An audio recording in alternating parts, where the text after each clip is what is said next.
My friends, every sincere seeker on this path eventually comes to a moment when they look toward the heavens and say, "Father, why do you not answer me?"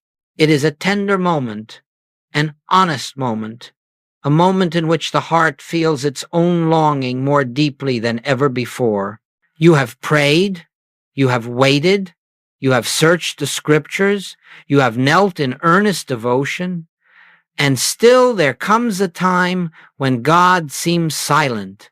And so you ask, not out of rebellion, but out of deep yearning, where is the presence? Why do I not hear? Why does the voice of spirit appear hidden behind a veil I cannot lift? Let us pause with that question. Let us sit gently before it, for the silence you believe belongs to God is not God's silence at all. The infinite cannot withhold itself. The omnipresence cannot absent itself. The living presence, that is the very life of your consciousness, never sleeps, never withdraws, never turns away. What feels like divine silence is not heavenly indifference. It is simply that the mind of man has not yet learned how to listen to that which speaks without words. You see, we have been trained to look outward. We have been conditioned to expect God to speak as mortals speak, to answer as persons answer, to respond with noise, movement, and form. And in this expectation, we forget a profound truth. The kingdom of God does not speak through the senses. It reveals itself in the depth of your own stillness. It whispers in the invisible sanctuary of your being. It unfolds in the quiet recognition that the presence you seek is closer to you than breathing, nearer than hands and feet. So let us begin together by acknowledging this simple, liberating principle. God is not silent. God is not absent. God is not withholding a word from you.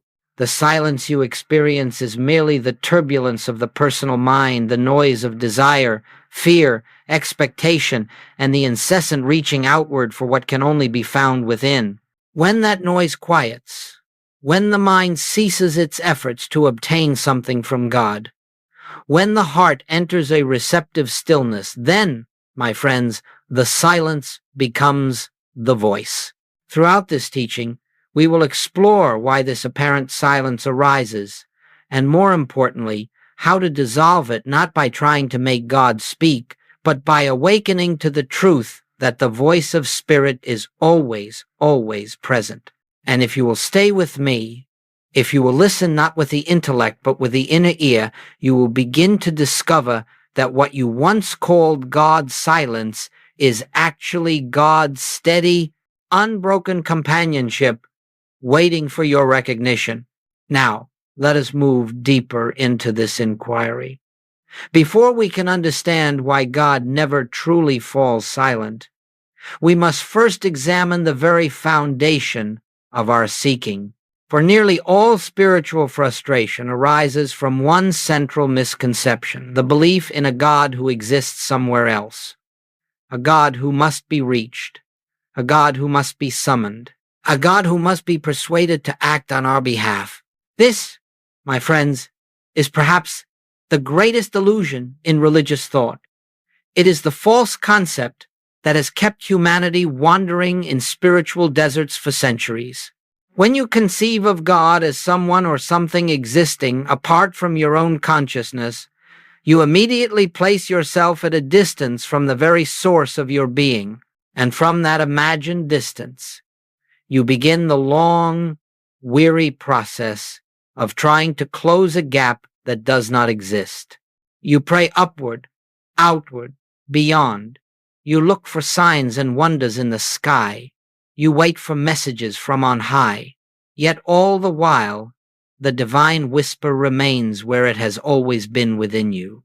Not buried, not hidden, but present as the infinite life which animates your breath, your awareness, your very existence. The problem is not that God is far away, but that we have been taught to search in the wrong direction. You see, the moment you imagine God as external, you create in your own consciousness a sense of separation. And that sense of separation becomes the very barrier through which the voice of spirit seems unable to penetrate. But the barrier is not real. It is only a belief, a habit of consciousness formed over lifetimes, a belief inherited from theology, tradition, and human reasoning. Joel Goldsmith spoke often of this fundamental error, imagining a God who must travel to reach you, a God who must decide whether to bless or refuse you, a God who answers sometimes and remains silent at other times. Such a God would not be God. That would be a limited being, subject to moods, whims, and conditions. The infinite cannot be sometimes present and sometimes absent. The eternal cannot be near one moment and distant the next. The all-presence cannot retreat or return. There is no separation. There never has been. The separation exists only in the human concept of God. God is not a far-off deity to be petitioned. God is the essence of your own consciousness, the light that shines not upon you, but as you, the presence that does not enter your life, but is your life. And until this inner truth begins to dawn, until you realize that the place where you stand is holy because the presence is there, your prayers will always feel like they are traveling across a great chasm, waiting for an answer that never seems to come. But once this illusion is corrected, once you begin to understand that the kingdom of God is not a distant realm but the ground of your being, everything changes. Prayer changes. Listening changes. Your whole spiritual practice becomes transformed. For you are no longer seeking a God who must speak. You are awakening to a God who is already speaking, already present, already expressing, already living through you. Let us now continue, for this understanding forms the foundation for all that follows. When the concept of a distant God dissolves, the seeming silence of God dissolves with it. As we continue, let us look honestly at the experience we call God's silence. For once we understand that God is not distant, that God is not withholding or absent, we must ask, what then creates the sense of separation? What blocks the awareness of the ever-present voice?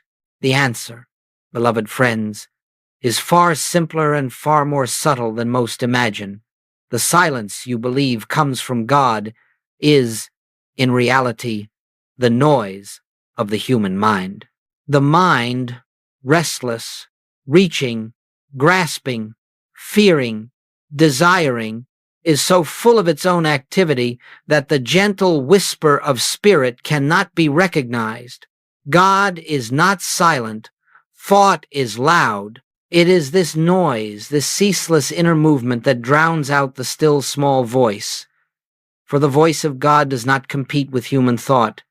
It does not shout to be heard above the clamor. It does not push its way into consciousness. Spirit speaks from the depths, not the surface. And so long as the surface is disturbed, the depths remain unnoticed. Consider your prayers. So often they are filled with pleading. God, help me. God, show me. God, fix this. God, why don't you answer? But every one of these prayers, however sincere, carries within it a hidden assumption, the belief that you lack something and that God must supply it. And in that belief lies the root of separation. A prayer born of fear, of urgency, of longing, is the prayer of a mind not yet still. It is the prayer of a consciousness that has forgotten its own divine completeness. Joel Goldsmith taught that begging God for intervention is like shouting across a stormy sea. The very effort, the very anxiety, creates more waves, and when the waters are stirred, the reflection of truth becomes distorted. But when the waters are calm, when thought grows quiet, truth reflects itself effortlessly.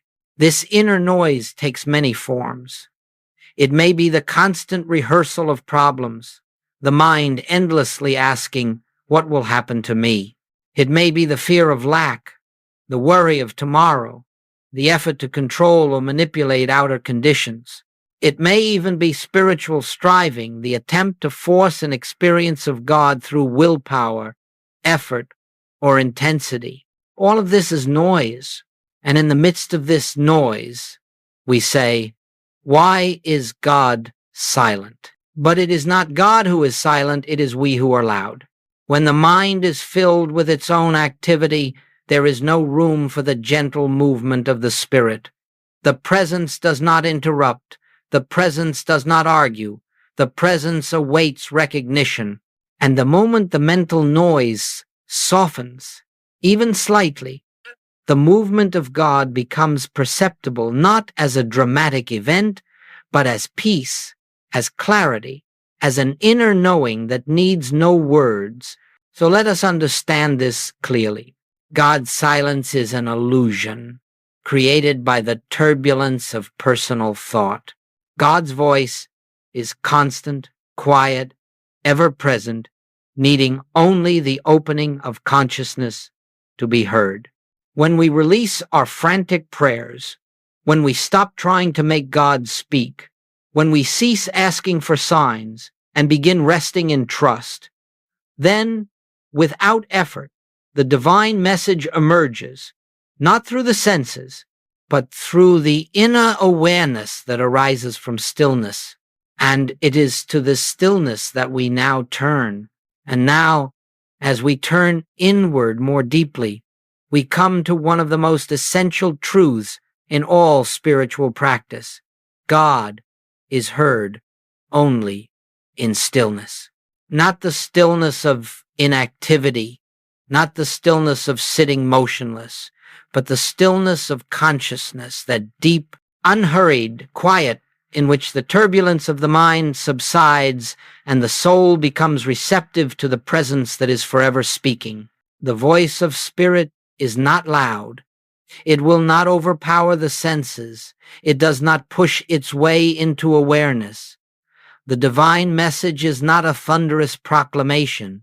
Rather, it is a gentle unveiling, a soft inner movement, a quiet dawning of truth that appears in the silence between thoughts.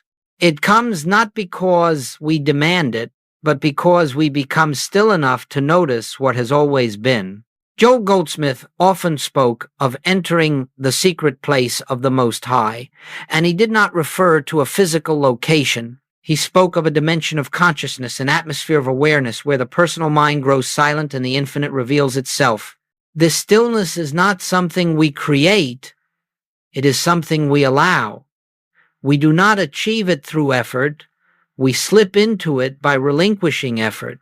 You may have noticed that when you are anxious, when you are striving for answers, when you are mentally wrestling with a problem, the harder you think, the farther the solution seems to drift. Yet when you pause, when you breathe, when you momentarily release the compulsion to solve, a subtle clarity begins to rise on its own. This is not personal thinking. This is the activity of the spirit becoming visible as inspiration.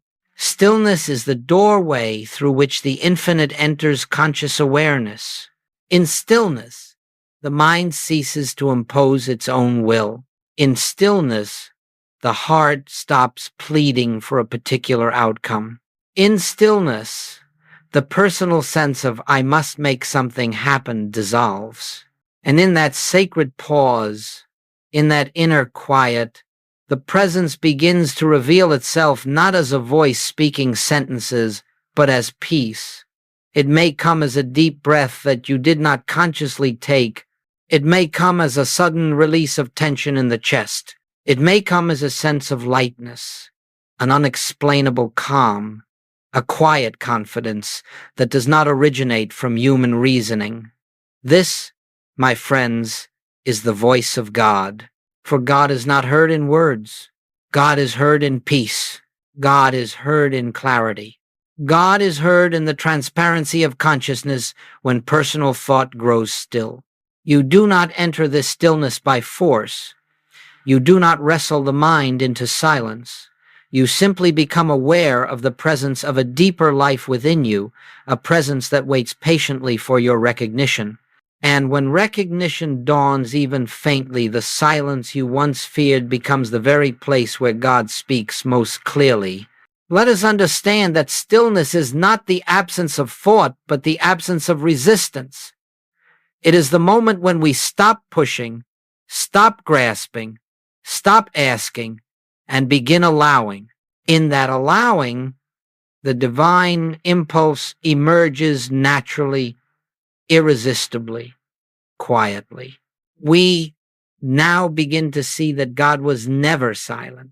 It is only in stillness that the truth of this becomes unmistakably clear. And now, having entered the atmosphere of stillness, let us consider the next movement of spiritual realization, which Joel Goldsmith called the art of inner receptivity. Stillness prepares the ground, but receptivity invites the seed of truth to take root. Stillness quiets the mind. Receptivity opens the heart.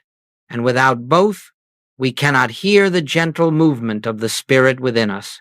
Receptivity, my friends, is not a technique. It is not something to be mastered through practice or repetition. It is a posture of consciousness and inner stance in which we release every trace of striving and become simply open, available, responsive to the presence that is forever seeking to reveal itself. Most prayers are attempts to reach God, but receptivity is the sacred willingness to be reached. It is the inward relaxation that says, "Speak, Lord, thy servant listens." Not tell me what I want to hear, not give me what I desire, not fix this situation, but a quiet, humble, unconditioned listening that expects nothing and welcomes everything that flows from Spirit. Joel Goldsmith would say, "Do not pray for things, pray for light. That light does not come through the manipulation of thought. It comes through receptivity, through the recognition that the infinite is already present, already complete, and needs only your openness to reveal its fullness." What does this receptivity feel like? It feels like an unclenching of the soul. It feels like the loosening of the inner fist that is held tightly to fear, desire, and control. It feels like resting in the assurance that all good flows from within, not from without. It feels like surrender, not the surrender of defeat, but the surrender of effort. In receptivity, we release every demand we have placed upon God. We release every expectation of how our prayer should be answered. We release every fear that urges us to force an outcome. In this releasing, we make space, and into that space, the divine impulse flows, not dramatically, not forcefully, but with the unmistakable gentleness of truth that is self-evident the moment it appears. Receptivity is the letting go of personal will. Receptivity is the willingness to be taught by the Spirit. Receptivity is the capacity to receive what the mind could never imagine on its own. And so, instead of asking God for solutions, we become receptive to the inner realization that reveals solutions without struggle. Instead of pleading for guidance, we open to the subtle intuition that carries guidance within it. Instead of begging for peace, we rest in the recognition that peace is our natural state, awaiting our acknowledgement. This is the art of receptivity, to become still enough to hear, open enough to receive, and humble enough to allow Spirit to reveal truth in its own way and its own time. When consciousness takes this shape, when we cease trying to direct the infinite and begin allowing the infinite to direct us, the illusion of God's silence dissolves. For the voice of truth is forever speaking, forever moving, forever illuminating. It requires only that we become receptive enough to notice its eternal activity within our own being. Now, my friends, it is one thing to speak of stillness and receptivity when life is calm, when the days unfold with a certain ease and the heart is not heavily burdened. But let us be honest with one another. It is during life's darkest moments that the silence of God seems most unbearable. When illness strikes the body, when financial uncertainty rises like a storm, when a relationship breaks, when grief stands uninvited at the doorway of your life, these are the moments when you reach most earnestly for God. And these are often the very moments in which you feel that God does not answer. Let us explore this tender, difficult territory with compassion. When crisis appears, the mind becomes agitated. Fear floods into consciousness like a rapid current. The heart reaches outward for divine intervention, for relief, for assurance, for a sign that all will be well. And when no immediate answer comes, when the heavens seem unmoved, we feel abandoned, unheard, forsaken. But listen carefully. It is not that God has withdrawn. It is not that God has chosen to remain silent in your hour of need. What you are experiencing is the intensity of your own fear drowning out the quiet movement of spirit. Joel Goldsmith often said that the greatest challenge for the seeker is not the crisis itself, but the belief that crisis has power. For the moment you fear a condition, you elevate that condition to the status of a second power, one capable of overshadowing God's presence. And in that belief, fear expands, thought becomes turbulent, and the inner doorway to stillness narrows. It is this turbulence, not divine silence, that obscures the gentle movement of spirit. Understand this truth. Crisis does not silence God. Crisis only amplifies the noise of the human mind. And when the mind is noisy, the whisper of spirit cannot be heard. So what do we do in crisis? We do not deny our humanity. We do not pretend that pain is pleasant or that fear is easy to release. We do not condemn ourselves for trembling, but we learn to hold two truths at once. The material circumstance is real to the senses. The spiritual reality is deeper, more enduring, and untouched by appearances. This dual awareness, difficult though it may seem, is the foundation of spiritual maturity. You may be facing a medical diagnosis. On the human level, you address it with wisdom, care, and whatever practical steps are called for. But within your consciousness, you quietly, gently, persistently recognize that your true being, the life which animates you, is whole, eternal, and unharmed. You do not deny the condition. You deny its power to separate you from the presence. You may be facing financial uncertainty. On the human level, you make prudent adjustments, seek counsel, and act responsibly. But in the deeper sanctuary of your awareness, you rest in the truth that supply does not come from the world, it flows from the infinite source within your own consciousness. You do not deny the bills. You deny the belief that your good is external. You may be enduring the loss of someone you love. You grieve honestly. You feel the ache of the heart, and you honor the human experience of sorrow. But beneath the grief, you hold to the understanding that life is indestructible, eternal, forever flowing, that spirit does not end, and therefore nothing real is ever truly lost. You do not deny your tears. You deny the belief that death has triumphed over life. In each of these, God is not silent. Your grief, your fear, your despair are simply louder than the whisper of the presence. But as you breathe, as you soften, as you acknowledge spirit even faintly, the noise begins to quiet. And into that quiet, The gentle tide of divine peace enters not as an escape from the crisis, but as a deeper strength within it.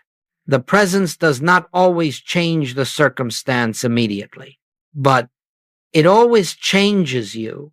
And when consciousness is changed, circumstances eventually follow.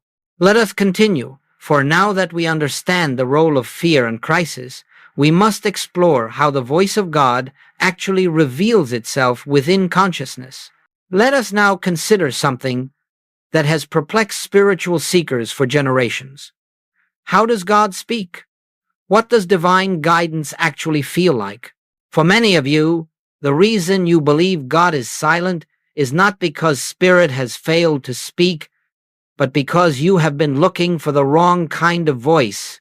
The human mind imagines divine guidance as something dramatic, a flash of light, a thunderous word, a sudden, unmistakable revelation. But the spirit does not enter consciousness through the theatrical. God is not found in the earthquake, nor in the fire, nor in the mighty wind. The divine guidance that Joel Goldsmith spoke of arises exactly where we least expect it, in the stillness, in the gentleness, in the subtle shift of inner awareness. You may sit in meditation, expecting a message, a sentence, a clear directive, and when none appears, you say, God did not speak. But listen carefully. God rarely speaks in sentences. God reveals himself in silence, and that silence carries its own language. The divine message is not a human word, it is a spiritual impulse.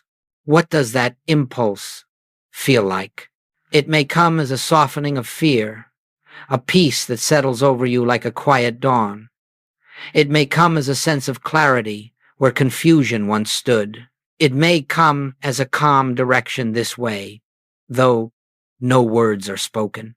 Sometimes it arrives as a gentle intuition that seems so natural you almost dismiss it as your own thought, but it is not your thought. It is spirit moving through your consciousness, clothed in the simplicity of your own awareness. Joel Goldsmith used to say, "The activity of the Christ is quiet. It comes without fanfare. And so you must learn to recognize guidance, not by its volume, but by its quality. The divine impulse never disturbs, never pressures, never demands. When guidance is from spirit, it carries peace with it. When the human mind tries to guide you, it carries tension, urgency, or fear. The difference is unmistakable once you learn to discern it. Human thought pushes, spirit invites. Human thought argues, spirit reveals. Human thought insists, you must act now. Spirit whispers, rest a moment and let clarity come. Guidance may appear as a quiet sense of well-being about a certain path, even if you cannot explain why. It may appear as a gentle restraint, something within you hesitates, not from fear, but from a quiet knowing that this is not your step to take. It may appear as an idea that arrives fully formed, effortless, as if placed in your awareness from a deeper place than thought. Many of you have experienced this without realizing it. You call it intuition, insight, coincidence, or a feeling I just couldn't shake. But these are merely names we give when we recognize the movement of the infinite without yet acknowledging its source.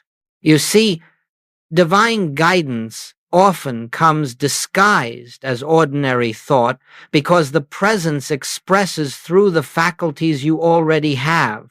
It uses your mind, your intuition, your awareness as its instrument. It does not overpower them. It flows through them. This is why so many say they do not hear God. They expect something extraordinary, when in truth, the extraordinary hides itself in the simplicity of your natural awareness. The Christ does not need to shout. The Spirit does not need to break into your consciousness. The infinite whispers, because it knows that once your mind grows quiet, the whisper will be enough.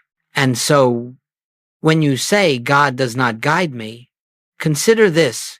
Perhaps the guidance has come, but it was so gentle, so peaceful, so natural, that you dismissed it as nothing. Perhaps the peace you felt was the answer. Perhaps the small inner nudge was the direction. Perhaps the subtle discomfort was the warning. Perhaps the quiet confidence was the affirmation. The Spirit speaks constantly but never loudly. The guidance of God is not a voice. It is an awareness. Not an instruction, but a realization. Not a command, but a flow. When you begin to trust this gentle movement within, when you honor its quiet authority, you will discover that divine guidance has been present all along, waiting only for your recognition. Now, as we continue, let us explore how this guidance becomes more constant, more natural, and more evident as you learn to live from the practice of the presence. As we move deeper into this work, we begin to understand that divine guidance is not an occasional event. It is not something that happens only in meditation or in times of great need. It is a continuous activity, a perpetual movement of the infinite within consciousness. The question is not whether God is guiding you. God is always guiding. The question is whether your awareness is open enough, quiet enough, receptive enough to notice the guidance that flows like a steady stream beneath the surface of daily life. This brings us to one of Joel Goldsmith's most essential teachings, the practice of the presence. Now, this phrase does not refer to repeating affirmations or reciting sacred words throughout the day.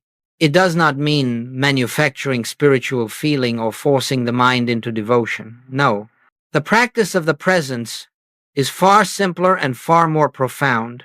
It is the continuous recognition that the kingdom of God is within you, that the presence is the very life of your being, and that this presence is active, intelligent, and eternally unfolding its perfection. You do not need to reach for God. You do not need to remind God of your needs. You do not need to summon spirit. You need only turn inward again and again to recognize that the divine activity is already present. How do we live in this recognition? Not through discipline, but through remembrance. Not through pressure, but through gentle awareness. Not through constant thinking about God, but through constant listening for God. You begin your morning with a simple realization. The presence goes before me. The presence walks with me. The presence fills my consciousness now. Not spoken loudly, not repeated mechanically, but allowed to settle like a soft truth resting over the heart. As you move through your day, whenever disturbances arise, fear, irritation, confusion, you do not fight them. You do not condemn yourself. You simply pause, if only for a moment, and remember, the kingdom is here, the presence is here, let me be still and listen. This pause may last only a breath, but that breath opens the door of consciousness. In that instant, the mind's momentum slows, the emotional reaction softens, and the quiet movement of spirit becomes perceptible again. Living in constant listening does not mean abandoning your responsibilities or withdrawing from the world. It means carrying the awareness of God within every activity, preparing a meal, speaking with a loved one, engaging in work, facing challenges. You are not trying to bring God into these experiences. You are recognizing that God is already the substance, harmony, and intelligence of every experience. Over time, this gentle practice creates a shift so subtle you may not notice it at first. You begin to respond to life with greater calm. Decisions arise more naturally. You feel less urgency, less fear, less need to control outcomes. You become more patient, more present, more compassionate, not because you try to be, but because the presence within you expresses its own nature through you. As this continues, you discover a remarkable truth. The more often you turn inward, the more often you remember the presence, the more clearly you hear the divine impulse. What once seemed like the occasional whisper becomes a familiar tone.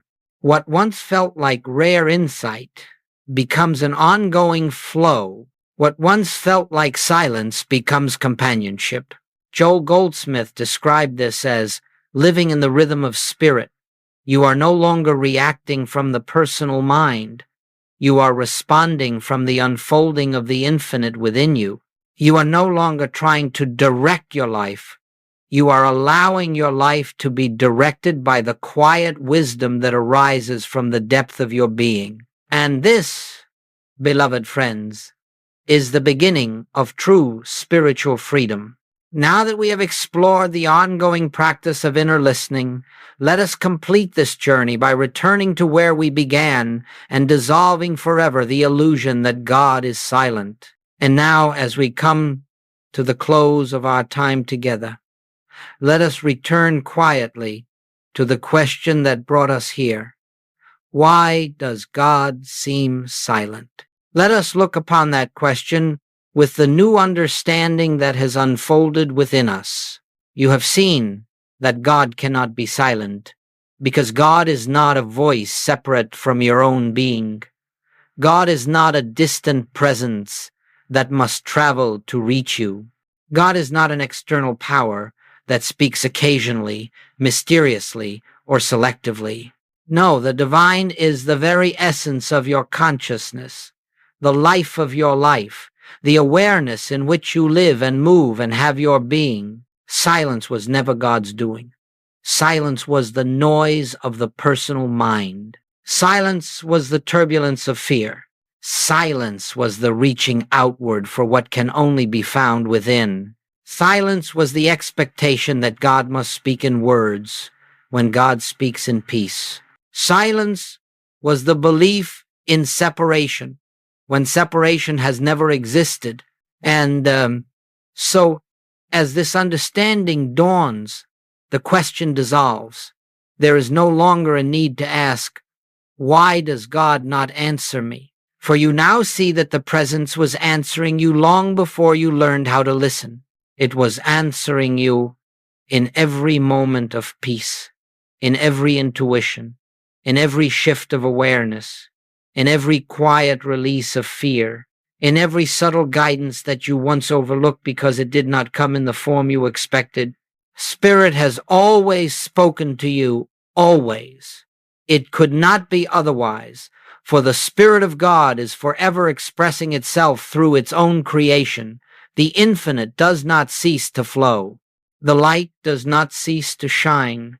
The presence does not cease to reveal itself. Only the human sense of self, clouded by noise and fear, remained unaware.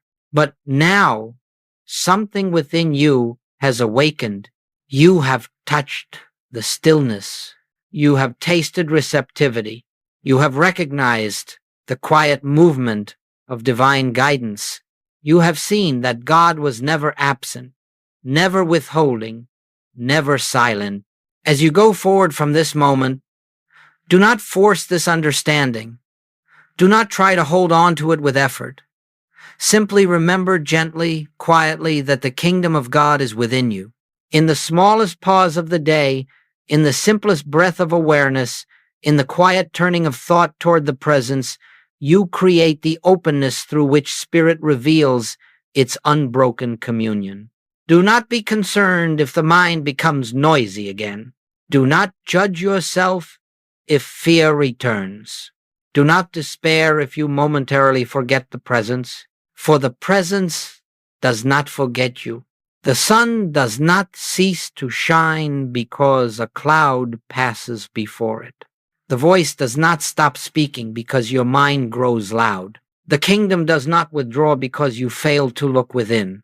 It waits patiently, tenderly, eternally for your recognition. You are never abandoned. You are never unheard. You are never separated from God. And so, as we bring this teaching to a close, let the final realization rest softly upon your heart. God was never silent. It was only I who had not yet learned how to listen. And now that the listening has begun, your spiritual path will unfold with a new light, a new peace, a new confidence. For you walk no longer toward God, you walk with God, within God, as the expression of God. Rest in that truth. Live from that truth.